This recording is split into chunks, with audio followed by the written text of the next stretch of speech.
Today, we're digging into the tragic and really baffling case of Spencer and Monique Tepe. It's a double homicide in Columbus, Ohio, that's left a community completely heartbroken and has handed investigators a puzzle that is incredibly complex to solve. So that's the big question, right? This is exactly what detectives are up against. They have very, very little to go on, so they're trying to piece together a timeline, a motive, from just a tiny handful of clues. Let's break down what the evidence tells us so far. Before we get into any of the clues, it's so important to understand who was lost here. This isn't just a case file. It's a story about two real people whose lives were just cut way too short. Spencer Tepe. He was 37. His family remembers him as being intelligent and warm, but the thing they mention most is that he was an endlessly welcoming and deeply devoted father. And his wife, Monique Tepe, was 39. Her family described her as a loving, patient, and just joyful mother.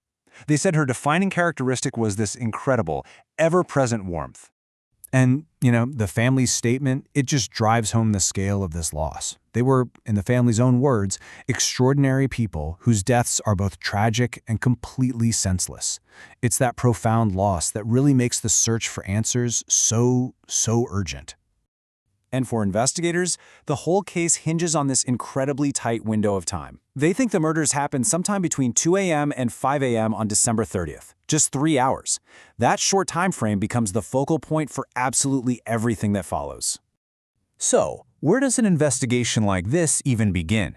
Well, in this case, it starts with a grainy piece of footage that gives us the very first public clue. Police released this video showing a person walking through an alley near the Tepe's home, and it's right inside that critical 2 to 5 a.m. window. It's not a lot to look at, but to a trained eye, it is packed with potential information.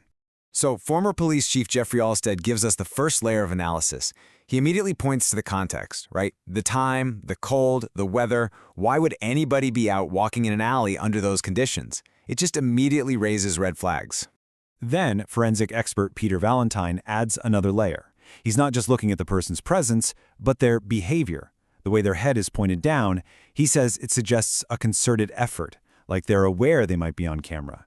So this isn't just some random stroll, it could be somebody who is actively trying to hide who they are. So you might be wondering, why release this video so quickly? Well, as former Chief Halstead notes, it's a strategic move. When police release footage this early, it often means they've hit a wall. They don't have an identified suspect, and they're turning to us, the public, for that one crucial tip that could break the case open. Okay, let's move to the next clue. And this one comes from inside the house itself. And it's a detail that is both really simple and deeply unsettling.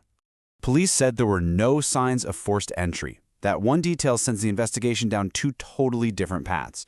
For former Chief Halstead, this is deeply concerning. Why? Because it suggests this wasn't a random break-in. It points towards someone the victims knew, someone they might have willingly let inside. But, and this is important, forensic expert Peter Valentine offers a crucial bit of caution. No signs just means nothing obvious was seen. It doesn't completely rule out a forced entry that just didn't leave a trace. It's a perfect example of how one clue can create way more questions than answers. And that leads us to what is maybe the most poignant and puzzling detail of this entire crime scene. Both of the couple's children were found inside the home completely unharmed.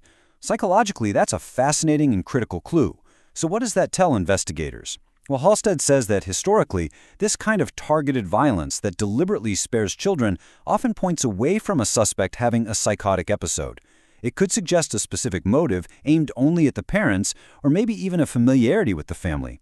But, and both experts really stress this is a behavioral theory, not hard evidence. It's a lead, but it has to be confirmed by other facts.